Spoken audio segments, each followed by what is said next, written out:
First Things First is sponsored by Ram Trucks, built to serve. Good morning, everyone. Welcome to First Things First. Jenna Wolf, Nick Wright, Brandon Marshall, Kevin Wilds. It has been a long and busy and complicated and somewhat stressful week, but it is still Friday. And as Brandon said, we look good today, which is the other positive to come out of it. We still have some best dress goes to Jenna.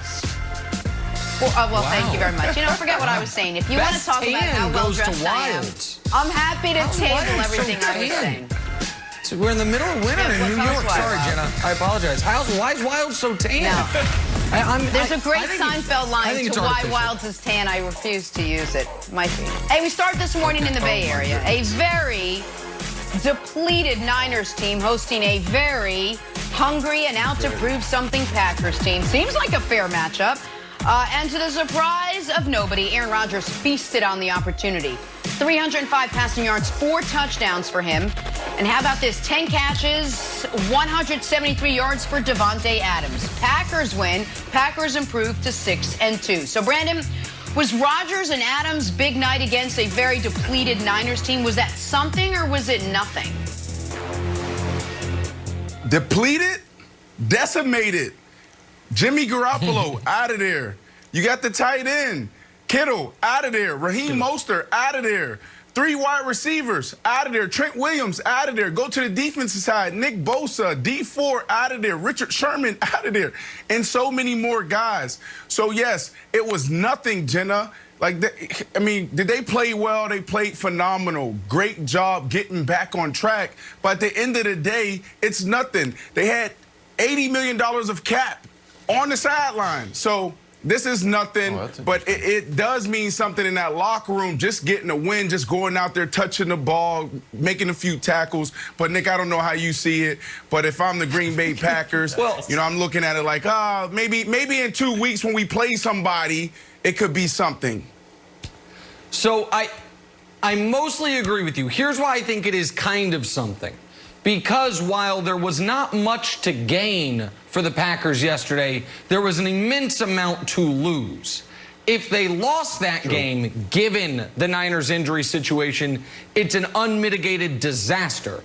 And I would argue, if they do anything other than what they did, which is roll up a 34-3 lead and then coast the rest of the way, if that's even a 10-point margin in the fourth quarter, I think people are like, ooh, what's wrong with the Packers? So while they had nothing to gain, they had a lot to lose, and it is something that they didn't lose it. But the other thing that I think is something is what Davante Adams did last night and what he's done this year. The dude's played 5.5 games. He's missed 2 and he got hurt during one of them.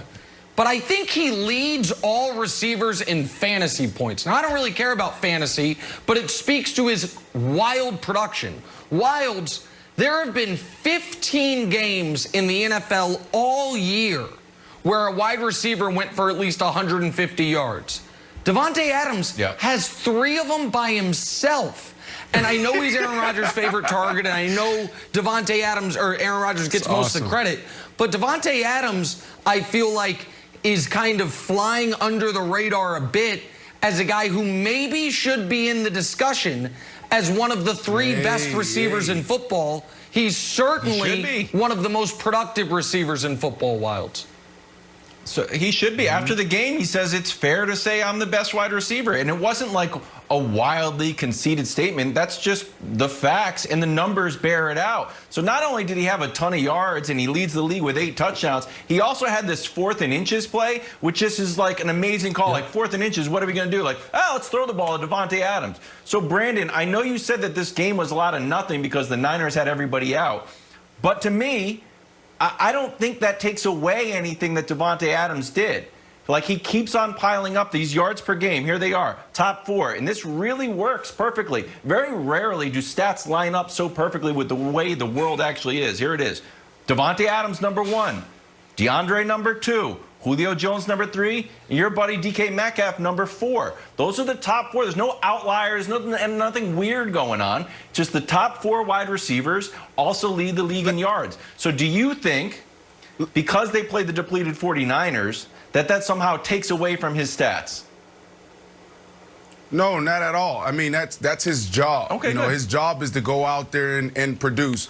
Devontae Adams, this is no shock to people, you know, to any of us. Devontae Adams for the last couple years has been one of the most premier wide receivers in the league. So yes, you know, this is it's not a huge argument. He can easily go down as the best wide receiver in football right now. I like DK Metcalf. Okay, I like DeAndre Hopkins. There's some other guys that we need to throw out there. Even Stephon Diggs is playing lights out. There's only a handful of real #1 wide receivers. We'll get into that possibly next week.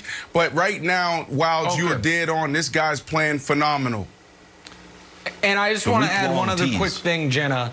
I think, yeah, it is a post-weekend tease. Aaron Rodgers this season, and I know you can't take out a game, but aside from the Tampa Bay Bucks game, Jenna, Aaron Rodgers this year has a passer rating of 127 with 24 touchdowns and 0 interceptions. Again, we're halfway through the year. Take out one game. He has 24 touchdowns, 0 interceptions, and a passer rating of nearly 130. It is remarkable production, Jenna. Except for that one game, that one team they played was a very good one in the Bucs. All right, let's talk about the Niners side of things. Nick Mullins got the start last night for Jimmy Garoppolo, and he looked okay. 291 yards passing, 1 touchdown, 2 turnovers in the loss. Brandon, I'll send it back to you. Did Nick Mullins' performance last night help or hurt Jimmy G's stock? I mean, Nick Mullins' performance had nothing to do with how they're thinking about Jimmy G. It comes down to the value. You got to look at it. He's making $25 million next year and a year after that. Is he going to give you that type of production? And I would say no. And I will also say that teams are thinking about his injury history. He's injury prone. And while I know you love him, he's an expatriate. But at the end of the day, this dude is getting paid $25 million to do what? He's also on the bench half the time since he's been in the league. So I would say Nick Mullins' performance, he could have went out there and threw for 0 yards. He could have threw for 400 yards and it would put nothing in the 49ers' mind as far as how they need to move forward with Jimmy G next year. Okay. There's a famous Hollywood story about Shelley Winters. Stay with me here. It'll make sense. And she won 2 Academy Awards. And this director wanted to bring her in and say, oh, we want her to audition. She said, okay. She went to the office and she went like this. Bingo, 1 Academy Award. Don't know if you can see it. It's a bottle of water. And then takes out her bag. Bingo, the other Academy Award. That's my audition. Here's Jimmy G's example of that. Since 2017, they are 22-8 when Jimmy G starts. And they are 5-22 when he doesn't start. So what is Jimmy G getting $25 million to do? Win games. And that's what he does. Now you can say like, oh, the guy's got an ankle sprain. Let's just start fresh. Let's start with the kid from BYU. Why don't we put 14-year-old Arch Manning in there and see what he can do? The time is now. Jim, you got yourself a great quarterback who wins games. Unless you're playing fantasy and you're mad because he only threw a handful of passes to get you to the Super Bowl. When he plays, that's the problem, Wilds, I love it, Wilds.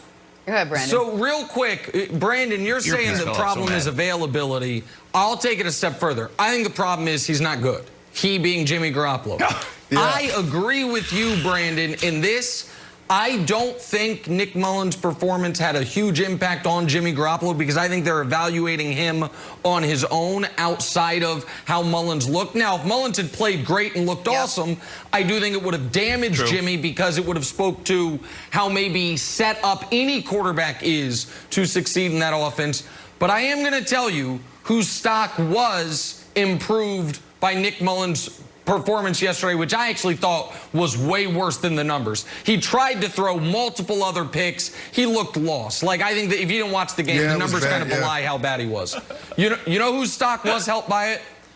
Your old buddy Kevin Wilds. Because Kevin Wilds, a couple days ago when Brandon and I were like, Mullins is fine. It's like, no, he's not. Jimmy G, quarterback wins with a Z, and he was slamming Oscars on the table. So I was watching yesterday, and I was like, you know what? The Niners look terrible. Nick Mullins looks scared. Right. And Kevin Wilde's probably got his feet up in his palatial estate in Groton, Connecticut. That's where you were born. That's not where you live now. Sorry. In Rye, New York, saying, I told these idiots they need Jimmy Garoppolo. So while I don't agree with the take has aged better than my Nick Mullins take. So doff my